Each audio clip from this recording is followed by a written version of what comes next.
इस हफ्ते चाइना ने एक बार फिर से साबित कर दिया है कि चाहे कुछ भी हो जाए, हम उनका कितना भी आदर सत्कार कर ले, वो भारत के साथ दोस्ती चाहता ही नहीं है। वो चाहता ही नहीं है कि हम कंधे से कंधा मिलाकर आगे बढ़े।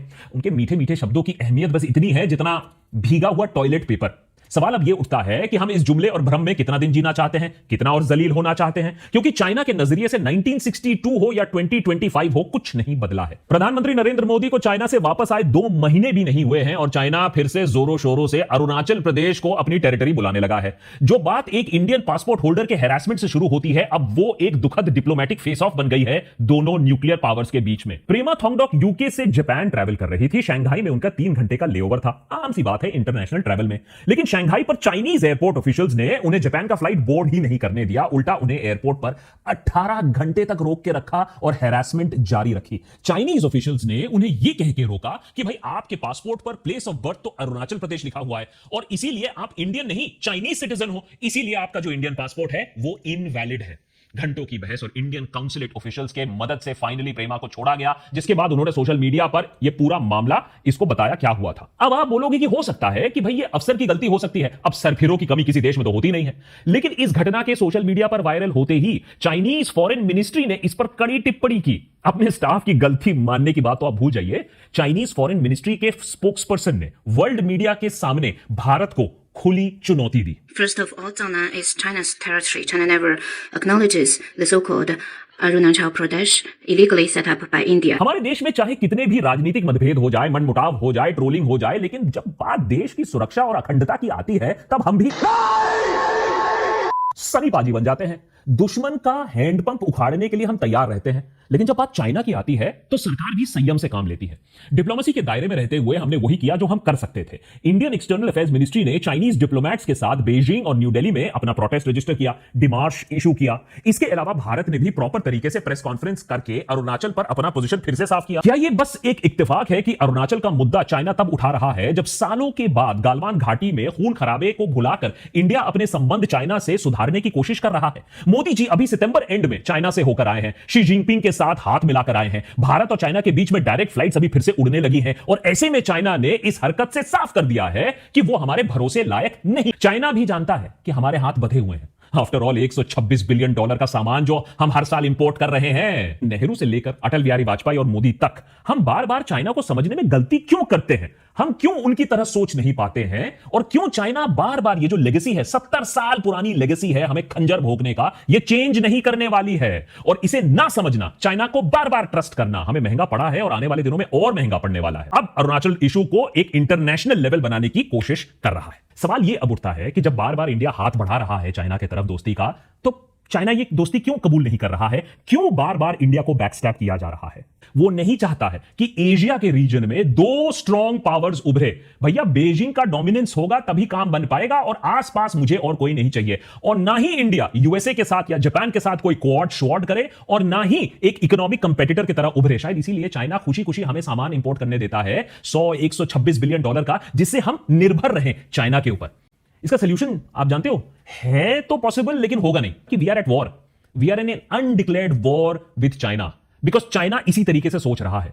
हाल ही में एक बहुत डिटेल्ड आर्टिकल में दिखाया गया था कैसे चाइना के पास कुछ बाकी नहीं रहा है दुनिया से खरीदने के लिए, वो सब कुछ अपने पास बना रहा है। सोचिए जब वो आत्मनिर्भर बन जाएगा तो चाइना सिर्फ ताइवान की बात नहीं है, वो अरुणाचल प्रदेश और वो लद्दाख में भी कितना और हावी हो जाएगा जब उसको रोकने के लिए दुनिया में और कोई ताकत नहीं रहेगी। तो we are at a war, लेकिन ये समझने की जरूरत है, उसके बाद ही हम कुछ काम कर पाएंगे। राम मंदिर पहुंचे कमांडो, पाक में हुआ बड़ा धमाका।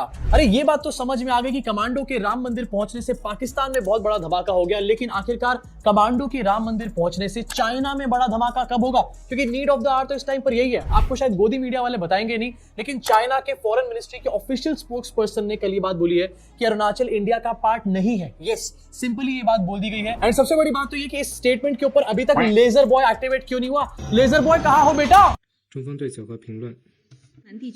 First of all, Zhejiang is China's territory. China never acknowledges the so-called Arunachal Pradesh illegally set up by India. As for the individual case you mentioned, we've learned that during the whole process, China's border inspection authorities have gone through the whole process in accordance with laws and regulations and had just enforcement and fully protected the lawful rights. Chinese aunty ये कह रही है कि अरुणाचल प्रदेश जो कि integral part of India है, जहां पर वोटिंग होती है, इलेक्शंस होते हैं, वो इंडिया का पार्ट नहीं है, वो चाइना का पार्ट है एंड इंडिया ने इलीगली वहां पर अपना सेटअप कर रखा है। ये अपने आप में काफी बड़ी बात है। इसको ऐसे समझ लो जैसे कि आपके लिविंग रूम को आपका पड़ोसी आकर के ये कहना शुरू कर दे कि ये तेरा लिविंग रूम नहीं है, ये तो मेरा फैमिली लाउंज है। तो इसके ऊपर आपका क्या रिएक्शन होगा? हल्ला मचाओगे, हो सकता है उसको पीट पाट भी यहां पर डालो।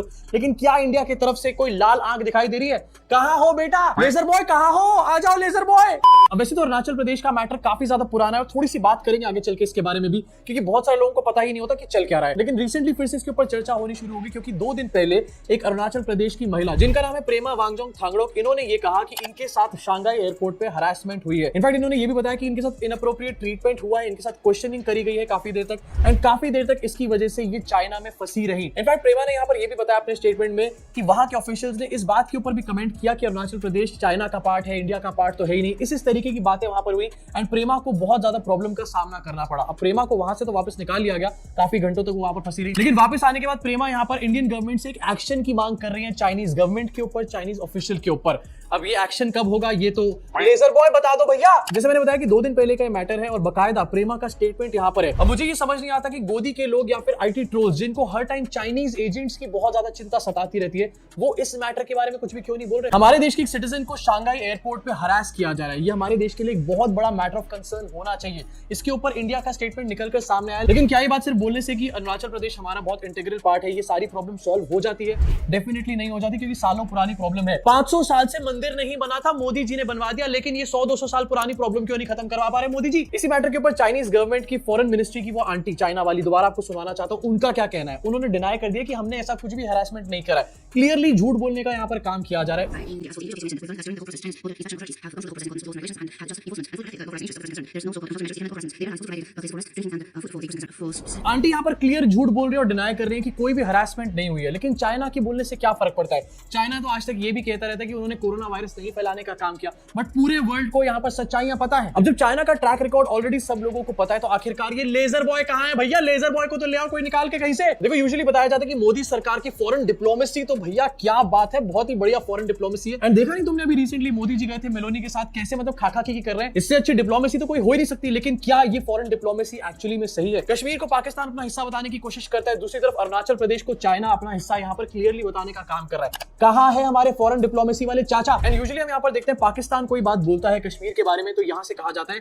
कि इनको इस बार जवाब दिया जाएगा। लेकिन चाइना अगर ऐसी बात बोलता है अरुणाचल प्रदेश के बारे में, तो आखिरकार चाइना के लिए क्यों नहीं कहा जाता कि इनको इस बार एक्चुअल वाला जवाब दिया जाएगा, बॉर्डर के ऊपर जवाब दिया जाएगा? क्या अरुणाचल प्रदेश को हम लोग दिल से अपना नहीं यहाँ पर मानते, या फिर चाइना को हम यहाँ पर बॉर्डर पे जवाब देना चाहते ही नहीं है? इसी साल के अगस्त में मोदी जी ने शी जिनपिंग के साथ मुलाकात करी थी एससीओ समिट में, एंड वहां पर क्या बात हुई थी दोनों के बीच में, ये आपको आगे चल के दिखाऊंगा। लेकिन उससे पहले जरा अरुणाचल प्रदेश की इस प्रॉब्लम के बारे में यहाँ पर बात करना चाहता हूँ। क्यों बार बार ये मैटर निकल कर खड़ा होता है? एक्चुअली में अरुणाचल प्रदेश किसका पार्ट है, इंडिया का या फिर चाइना का? देखो यहाँ पर डिस्प्यूट काफी ज्यादा पुराना है, लेकिन 1914 में एक शिमला कन्वेंशन नाम की चीज हुई थी, जहां पर ब्रिटिशर्स ने और तिब्बत के लोगों ने एक लाइन ड्रॉ करी थी एंड उसके ऊपर अग्रीमेंट बनाने का काम किया था। वो लाइन जो ड्रॉ करी गई थी उसको कहा जाता है मैकमोहन्स लाइन, एंड अरुणाचल प्रदेश जो है वो उस लाइन के इस तरफ आता है जिस तरफ इंडिया है। तो क्लियरली यहाँ पर शिमला कन्वेंशन के हिसाब से अरुणाचल प्रदेश इंडिया का ही इंटीग्रल पार्ट है। इनफैक्ट अरुणाचल प्रदेश में इलेक्शंस होते हैं, वहां का लॉ एंड ऑर्डर इंडिया के पास है, अलग अलग इंडियन स्कीम्स का फायदा लोगों को वहां पर मिलता है। चाइना से वहां पर कुछ भी नहीं दिया जा रहा, चाइना वहां पर कोई इलेक्शन नहीं करवा रही, तो आखिरकार चाइना इसको क्लेम कर भी कैसे सकती है?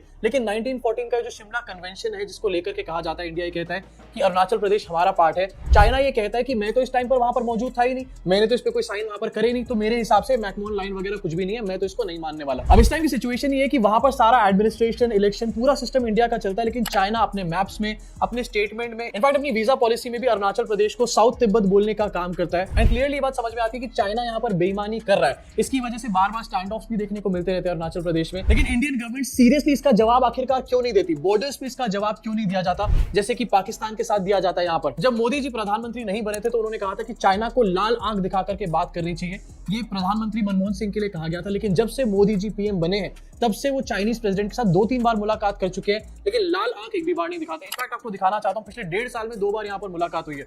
पहली ब्रिक्स समिट 2024 और उसके बाद इसी साल के अगस्त में एससीओ मीट में मोदी जी और शी जिनपिंग की मुलाकात हुई। इनफैक्ट इसी मुलाकात में ये भी कहा था दोनों नेताओं ने कि बॉर्डर इश्यूज को रिजॉल्व करने पे और ज्यादा यहाँ पर मेहनत करी जाएगी, इनकी मीटिंग में डिसाइड हुआ था। लेकिन प्रेमा के इंसिडेंट के बाद से ये बात कहीं पर भी नहीं कही जा सकती कि बॉर्डर इश्यूज रिजॉल्व हो रहे हैं। क्लियरली यहाँ पर चाइना कह रहा है कि इंडिया ने अरुणाचल प्रदेश में इलीगल सेटअप कर रखा है। इतनी बात कहने के बाद तो आरएसएस की वो जो 3 दिन वाली आर्मी है उसको पहुंच जाना चाहिए था चाइना के बॉर्डर के ऊपर एंड चाइना को पूरी तरीके से नेस्तो नाबूद कर देना चाहिए था। लेकिन कहां है भैया ये लोग? इनफैक्ट इनका कमांडर किधर है? अब जिस टाइम पर ये बॉर्डर इशू आकर के खड़ा हो चुका है उस टाइम पर यहां पर इसके बारे में कोई बात नहीं हो रही। गोदी मीडिया इसके ऊपर कोई डिस्कशन नहीं कर रहा, कोई लाल आंख, कोई आईटी सेल के ट्रोल्स इसके बारे में बात नहीं कर रहे। इनफैक्ट अभी हम लोग बात कर रहे हैं राम मंदिर के बारे में। मोदी जी अयोध्या में जाके रोड शो कर रहे हैं एंड उसी को लेकर यहां पर मीडिया कह रही है कि अयोध्या पहुंचा कमांडो एंड पाकिस्तान में इससे बड़ा धमाका हो गया।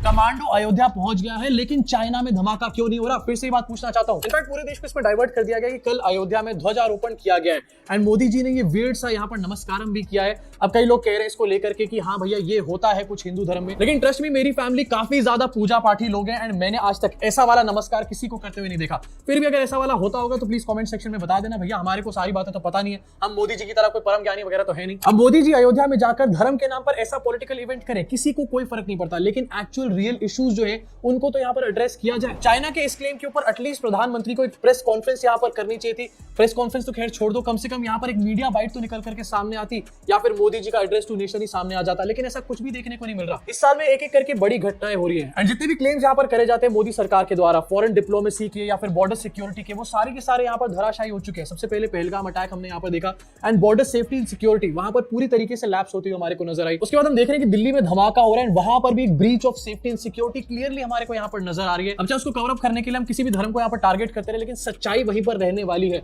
एंड तीसरी चीज हम यहाँ पर ये देख रहे हैं कि चाइना ओपनली, चाइना का जो फॉरेन मिनिस्ट्री है वो अरुणाचल प्रदेश को क्लेम करने की बात कर रहा है। मतलब ना ही हमारे बॉर्डर सेफ है और ना ही हमारी फॉरेन डिप्लोमेसी जो है वो विश्व गुरु या फिर प्रोमैक्स टाइप की है। यहाँ पर इन सब सिचुएशंस में कोई भी चुनी हुई सरकार यहाँ पर प्रेशराइज हो जाएगी, लेकिन चुनी हुई सरकार होगी तब प्रेशराइज होगी ना, वोट चोरी वाली सरकार तो होने नहीं वाली। क्या आपको लगता है कि जिस तरीके से हम पाकिस्तान को जवाब देने की बात करते हैं, बॉर्डर पे जवाब दे देंगे, घर में घुस के मार देंगे, सेम तरीके के जवाब की बात हम चाइना के लिए भी कभी करेंगे हमारी सरकारें यहाँ पे?